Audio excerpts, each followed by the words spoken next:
What's up, everyone? It's the guy from the Frozen North back with the long awaited review of the Arsenal Camera Assistant. So stay tuned to see what I found out.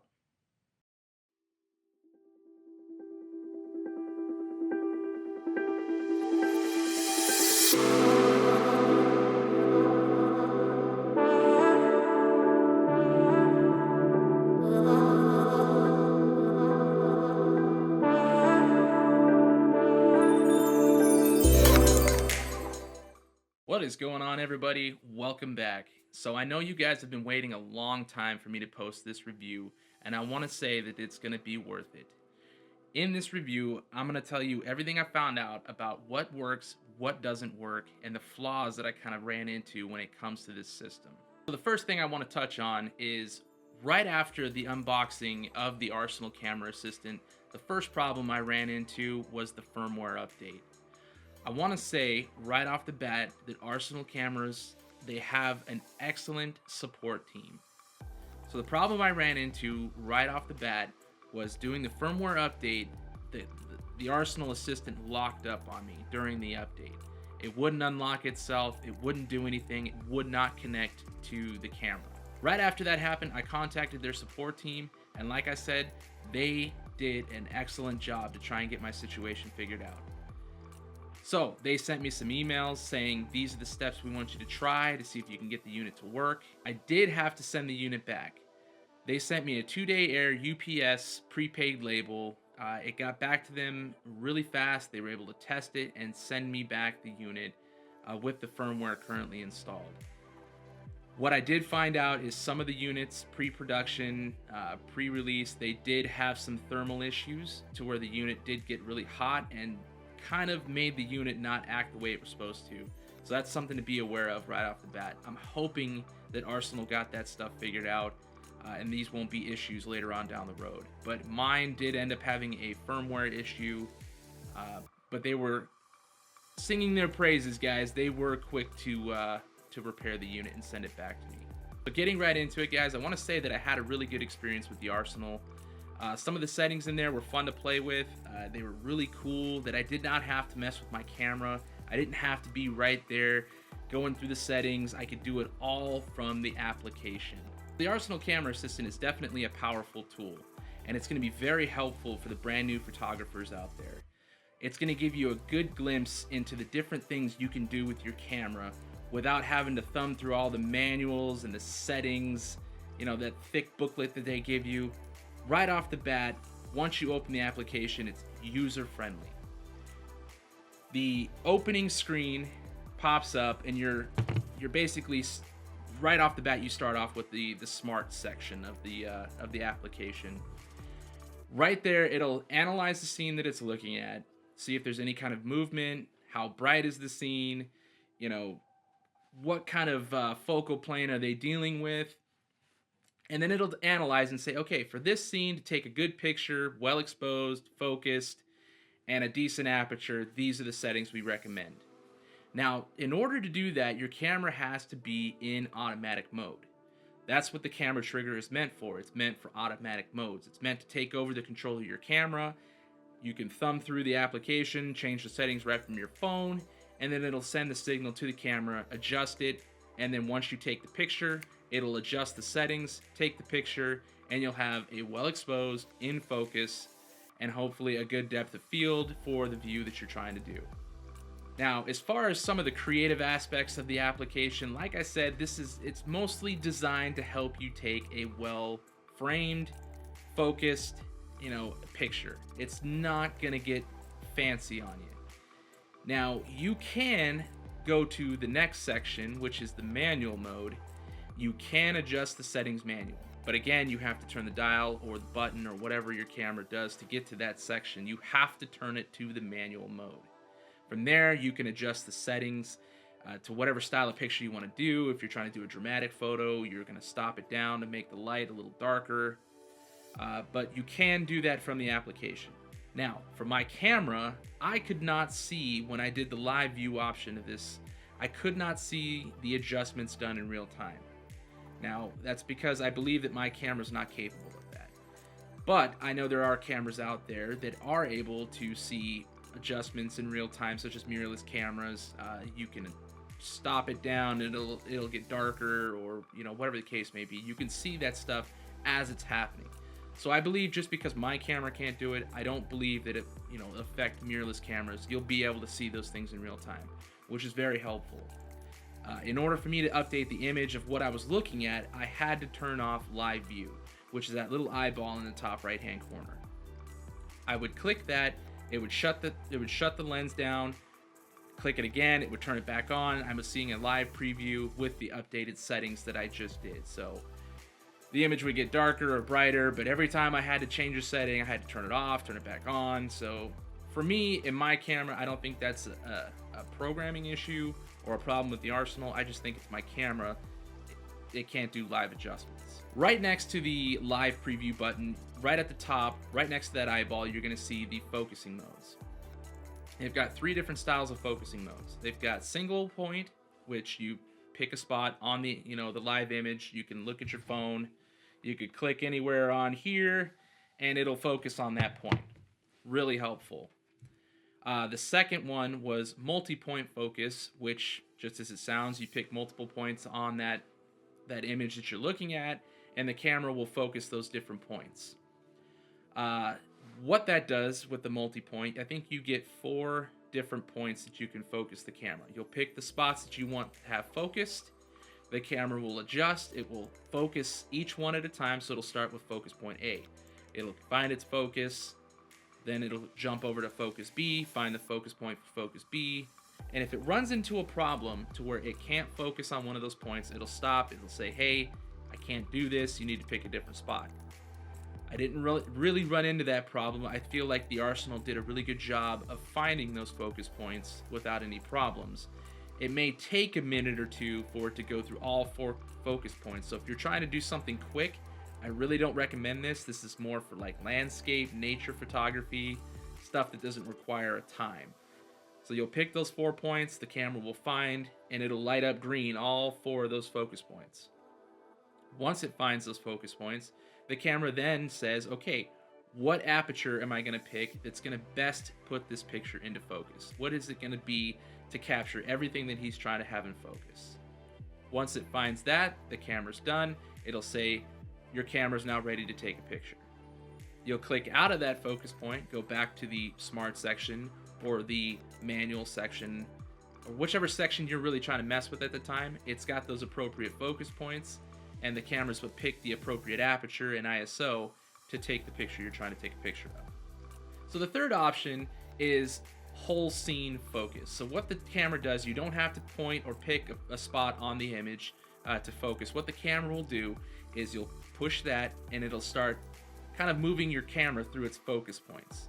It'll analyze the scene and say, hey, okay, for this scene to get everything in focus, we want to be here at this focus point, and it'll choose the appropriate aperture. The camera does everything for you, and then once it's done, it'll say again, your camera is now ready to take a picture. You'll click out of the focus, so you'll uncheck the focus points there at the top, that little box. You'll go back to whatever camera setting you're in, and then you'll take your picture. Oh, once you've got past the focus points, and then let's go to the far left of the camera, okay? So in the far left portion of this, you'll see the settings. In those settings, you can choose a variety of different things. You can have time delays as far as when you push the button, it's kind of a trigger delay. So if I push that button and let's say I set it to 5-10 seconds, if I want to run around and fix something real quick, I have that time delay before the actuator actuates. So one of the other options that you can do is the rule of thirds or the golden ratio. And what these are they're kind of reference points on your camera to kind of, pick certain spots to kind of get the best composition. I'm not going to go too much into that. If you want to know what that is, please, find a YouTube that will explain that stuff. But it just helps you to take a better picture, kind of frame your picture a little bit better. So they give you 2 different options. They give you the rule of thirds, which puts up a grid display for you to set that image up. They also give you the golden ratio, which gives you that swooping grid to help you align the picture appropriately. Once you move past that, you've got the different focus peaking. You've got the focus peaking and you've got the zebra stripes. You can activate those and it'll tell you right on the display. It'll show, the zebra stripes, or it'll show the focus points of where the camera is most in focus. So jumping out of the settings, right off the bat, you'll be in the smart section. And just as it sounds, that's what it is. It's basically the aperture camera, or excuse me, the Arsenal camera assistant is telling you these are the settings appropriate for the scene you're looking at. You'll adjust your camera settings. The camera will take a picture. It'll adjust those settings for that appropriate scene. It basically takes a smart image. And I find that the camera does a pretty good job. As I said, it doesn't always do what you're looking for sometimes. So if you're trying to get more creative with your photos, I don't recommend this setting. This setting is just going to expose the picture well, make sure it's in focus, and it'll choose an appropriate aperture to take a good picture. That's all that's meant to do. It's not meant to be a creative aspect, so if you want dramatic photos or anything of the sort, I don't recommend the smart section. All that's going to do is take a well-exposed, well-framed picture. So now if you swipe over, you'll end up in the manual mode. From here, you can do it just as it sounds. You can manually adjust your settings. But in order to do that, you'll be able to change the settings on the application, but you have to make sure that your camera is in manual mode. Once you switch that dial over to manual mode, you'll then be able to alter the settings and then take a picture right out of that section. Again, in order to see what the camera is going to take a picture of, at least from my camera, I have to click the eyeball, which then deactivates the live view. Click the eyeball again, it reactivates the live view. Now, moving past the manual mode, you'll get into time-lapse. Time-lapse has got its perks and its downfalls, in my opinion. So, time-lapse. Right off the bat, we all know how much of a pain in the butt it can be to set some of the settings and do some of the math of how long is it going to take for me to get a 10-second video. How many pictures do I have to take to get 10 seconds of video? What's really nice about the app is it does it all for you. It'll say, okay, to get 10 seconds, you just kind of move the slider. You're like, okay, so 500 shots will give me 10 seconds of video. Then you'll set your intervals of how many photos are you going to take. So 5 seconds, I'm going to take a photo. Or 10 seconds, I'm going to take a photo. Or I'm going to take a photo every 3 seconds. You can set all that right from the application. You don't have to touch the camera. That is the best part about that app. Now, some of the downfalls. What I found is once the time lapse is complete, depending on how long you took a time lapse for, so if you've got 800 photos, it takes a long time for the camera to process in app what video you're going to get out of it. So it takes a long time for it to do it. And then sometimes it doesn't even let you see the video. It tells you it can't process the video. Where I found that it works is if you take a 3-second video, which is, 120 shots, you'll get a video out of it. It'll actually process it, show it, you can play it right from the application and see what it looks like. The downfall to that is you can only see it in the application. You cannot export the video, at least from where I could find anyway. You can't export that video anywhere. The only thing you can do is take the memory card that's in the camera, take it to some software, put it in there, and create your own video. The other downfall I found is because the camera has to be in automatic mode, when you're taking a time-lapse video, it has flicker. Because automatic mode is constantly adjusting the settings to get the appropriate exposure and keep, the setting that you're trying to keep in focus, or whatever the case may be. It introduces flicker because it's constantly changing the settings from picture to picture. So this picture will be this next one will be brighter or darker, or whatever. So something will be changed, which will introduce flicker. Which only means now you have to, at least in my experience, import more software to get rid of the flicker. That was the only problem I found with time-lapse. Other than that, the app works great. You can manually change all of those settings. You can do the basic or the Holy Grail. The Holy Grail is not currently active. It says coming soon when you click on the application. So obviously they're constantly updating this. Whether or not this is going to change, to where you can export the video at some point, which I would think would be a really great option. If the camera's capable of compiling a video, you should be able to export it. That's also another problem I found with some of the pictures. You don't get the compiled image. So if you take a multi-stacked image, okay, I've got 9 focus points and I want that whole scene in focus, it'll compile an image on your phone, but you can only export it from your phone. It won't save that compiled image onto your camera. So you won't have those raw files of that stacked image. You'll have to take those images that it took, compile it into like an HDR program, or put it in Photoshop and stack images, whatever the case may be. But when it takes a specialty photo, like an HDR photo or a multi-point focused photo or a stack photo, it will render an image, it will put it on for view. You can export it from your phone, but again, you cannot get it from your memory card. And again, I don't know if this is going to be something they're going to change. I'm hoping they do. But again, you can't expect your camera to do most of this kind of stuff, which I understand. A lot of this stuff is going to have to be software. But it is what it is. You know, it's a $170 item. You know, you get fancy photos out of it. There's some cool points to it. But where I see this thing thriving is your newer photographers. If you're already a professional photographer, I feel that the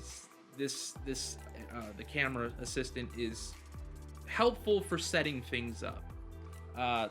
What I love right now, like I said, is the live preview.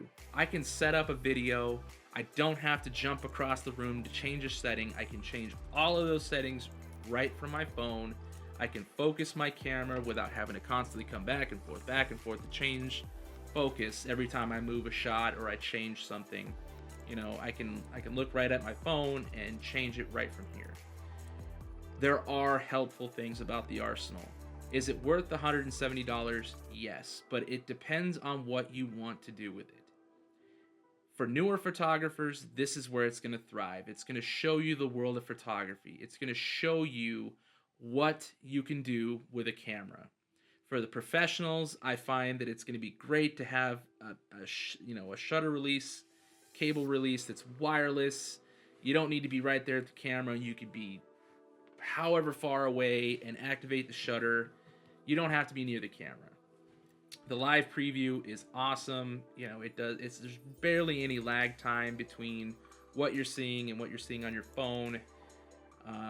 But to kind of wrap it up, guys, I do think this is an awesome program. I had a good time taking photos with it. I do recommend the Arsenal. As I said, their customer service is great, so if you ever have a problem with it, you can send it back and they'll look at it or send you a new one. But again, this is going to be for the newer photographers. I think the professionals, if you end up buying it, it's going to be more for the live preview and the ability to change settings on the fly. But for professionals who are trying to get specific photos, I think that you don't really need to use the Arsenal. You pretty much know how to use your camera right off the bat. But that's it, guys. I mean, a great product. I had a great time using it. I'm definitely going to make some more videos as time goes on and I use it a little bit more. I definitely want to use the ND filter setting that they have for this for the Arsenal Assistant, which, you know, if you've got moving water, you can set it to take a multiple, exposure picture, stack it to make it look like the water is basically flowing. It's got movement as opposed to a frozen image. I wasn't able to use that this go round because, well, I mean, it's Alaska. It's the middle of winter right now. It was like -5 this morning. So there's not a whole lot of moving water around here at the moment. So as I said, I will be doing that later on. So make sure to stay tuned, guys. If you have any questions or if I didn't cover something in detail, please shoot me a note. I'm happy to answer all your questions. I try to get back to you in a timely manner. And again, I'm sorry for how long it took to get this uploaded. As I said, I wanted to be able to, work out all the bugs and find the flaws. I don't want to just bring you a product here's all the great things, but no bad things. So I'm glad I was able to find some flaws and at least make you aware of them.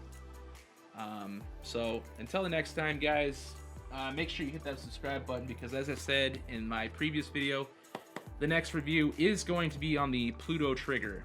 And what I said before was I'm going to be putting this and the Arsenal camera assistant and pit them against each other. I'm kind of thinking that the Pluto's going to win it, but I'm not going to be biased. I'm definitely going to take my times and put this through the trials and errors as well, like I did with the Arsenal.